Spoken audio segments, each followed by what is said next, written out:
नमस्कार दोस्तों, इस वीडियो में हम दीनदयाल उपाध्याय गोरखपुर विश्वविद्यालय के बीएड प्रथम सेमेस्टर के सत्र 2023-24 के द्वितीय प्रश्न पत्र ईडीयू 102 का अवलोकन करेंगे। यह अवलोकन आगामी बीएड की परीक्षाओं में शामिल होने वाले परीक्षार्थियों हेतु अति उपयोगी सिद्ध होगा, अतः इस वीडियो को पूरा अवश्य देखें। जैसा कि आप लोग जानते हैं कि आपका जो प्रश्न पत्र है वह कुल 3 खंडों में विभाजित होगा, अ, ब एवं स। खंड अ के अंतर्गत आपको कुल 5 टिप्पणियां दी जाएंगी, जिनका उत्तर आपको लगभग 150 शब्दों में देना है। जैसे इस द्वितीय प्रश्न पत्र में आप देखेंगे तो पहली जो प्रश्न संख्या 1 के अंतर्गत जो पहली टिप्पणी है ए, वह है बौद्ध दर्शन के मूल सिद्धांत। टिप्पणी बी, सामाजिक परिवर्तन की अवधारणा। टिप्पणी सी, शिक्षा के सामाजिक उद्देश्य। टिप्पणी डी, शिक्षा और दर्शन का संबंध।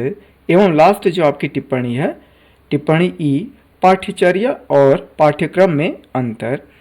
इसके बाद आपका खंड ब आरंभ होता है, जिसके अंतर्गत कुल 4 प्रश्न दिए गए हैं और इसमें आप प्रश्न की प्रकृति यदि देखेंगे तो प्रश्न संख्या 2 के अंतर्गत ए एवं बी 2 प्रश्न दिए गए हैं। अब इन 2 प्रश्नों में से किसी एक प्रश्न का आपको उत्तर देना है, इसीलिए यहाँ पर अथवा भी लिख दिया गया है।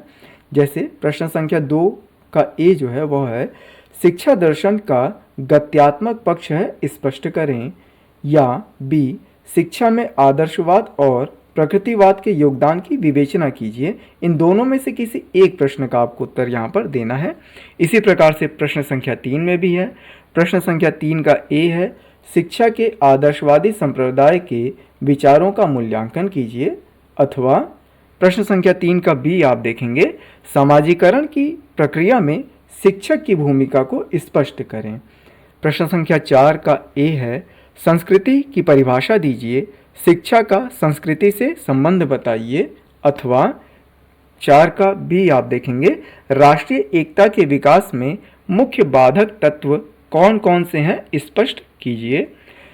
इसी प्रकार से इस खंड में अंतिम जो प्रश्न है, प्रश्न संख्या 5, उसका ए है एकात्म मानव दर्शन के महत्वपूर्ण शैक्षिक विचारों को लिखते हुए वर्तमान संदर्भ में उसकी प्रासंगिकता को स्पष्ट कीजिए।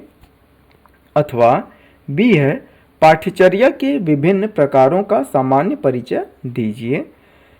इसके बाद आपका खंड 100 आरंभ हो जाता है, जो कि अंतिम खंड है। खंड 100 के अंतर्गत आपके कुल 4 प्रश्न दिए गए हैं, जिनमें से केवल 2 प्रश्नों का आपको उत्तर देना है और प्रत्येक प्रश्न जो है यहाँ पर 20 नंबर का होगा।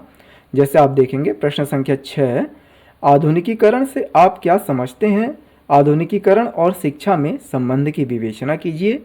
प्रश्न संख्या 7, पाठ्यचर्या निर्माण में मुख्य सिद्धांतों की विस्तारपूर्वक व्याख्या कीजिए। प्रश्न संख्या 8, प्रयोजनवाद शिक्षा दर्शन की इसके उद्देश्यों, पाठ्यचर्या, शिक्षण विधियों एवं अनुशासन के परिप्रेक्ष्य में व्याख्या कीजिए। एवं अंतिम जो प्रश्न है, प्रश्न संख्या 9, वेदांत एवं इस्लामिक शिक्षा दर्शन के मूल सिद्धांतों का वर्णन कीजिए तथा आधुनिक भारतीय शिक्षा में इसकी उपादेयता का वर्णन कीजिए। इस प्रकार से यह वीडियो यहाँ पर समाप्त होता है। इस सेमेस्टर के अन्य प्रश्न पत्रों के वीडियो भी हमारे YouTube चैनल पर उपलब्ध हैं, अतः हमारे चैनल पर विजिट करके उन वीडियोस को भी आप अवश्य देखिए। धन्यवाद।